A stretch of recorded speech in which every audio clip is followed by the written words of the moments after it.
Hello and welcome to Physics Teacher. Parabola and lines can interact in three different ways. They can not intersect at all, like this first example. They can intersect in two locations or in just one location. In grade 11 math, you need to be able to figure out how many intersection points there actually are and where they are. In this video, I'm going to help you do that. So let's get started.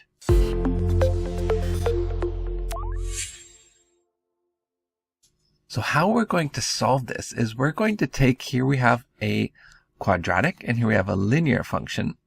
We are going to equate them by setting f at x equal to g of x. When we do that, we're looking for possible intersections. So here we have x squared minus 2x plus 1, and that equals x minus 2. So let's rearrange this and collect like terms. We'll subtract x from both sides. So that gives us minus 2x minus another x. So that's minus 3x. And then add 2 to both sides. So plus 3 equals 0. Now, we can use the discriminant. If you remember the discriminant, when we have a function in standard form, right, like ax squared plus bx plus c equals 0, our discriminant is b squared minus 4ac. So when this discriminant is greater than 0, it means we have 2 points of intersection.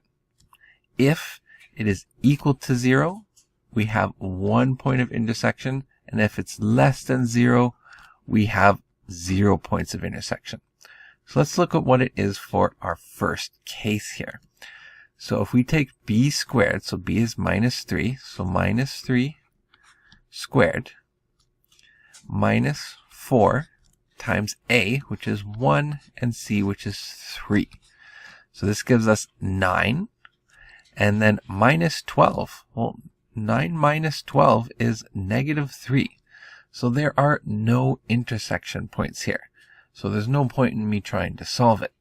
This one, our first example, is exactly equal to this situation.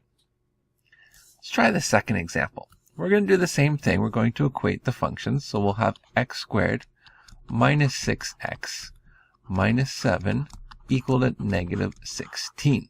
So if we add 16 to both sides and collect like terms, we have minus 7 plus 16, which gives us positive 9. And that's going to equal 0. Now we can do our discriminant. Let's do that on the side. So we'll have b squared. So b is minus 6 squared minus 4a and c. So that's 36 minus 36. That's 0. It means there's only one solution. And we can see that here, as this is a perfect squared. And we can factor it as a perfect squared to x minus 3 squared equaling to 0. So the point of intersection happens at the x coordinate of 3. If you want to know the y coordinate, we can just either find f at 3 or g of 3. Doesn't matter, you'll get the same answer. It's a lot easier to use the linear function because g at 3, well, that's just equal to negative 16. So the second case is exactly like this one here with only 1 point of intersection, which is at 3 and right down here, 3 and negative 16. Finally, let's look at our last example. You can probably tell this example I've already set up to be this one here, but let's prove it anyways. So let's equate our equations or our functions. So we have 2x squared minus 3x plus 4. So this will equal 3x plus 4. So rearranging, we have 2x squared minus 3x from both sides. So now we have minus 3x minus 3x, so that's minus 6x. And then 4 minus 4, well, that's just, 0. So this equals 0.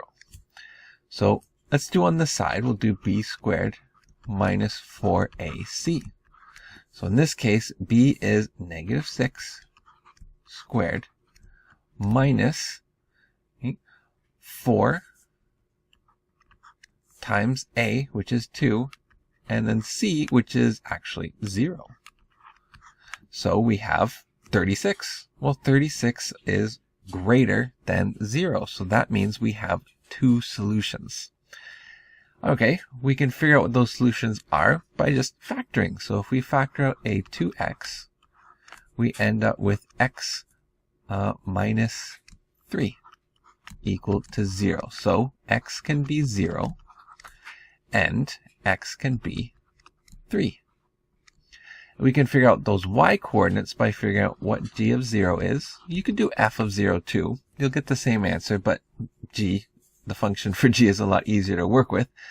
That would be 3 times 0 plus 4. So that just equals 4. So our first point of intersection is right here at 0 and 4. Our second one, well, let's figure out what g of 3 is.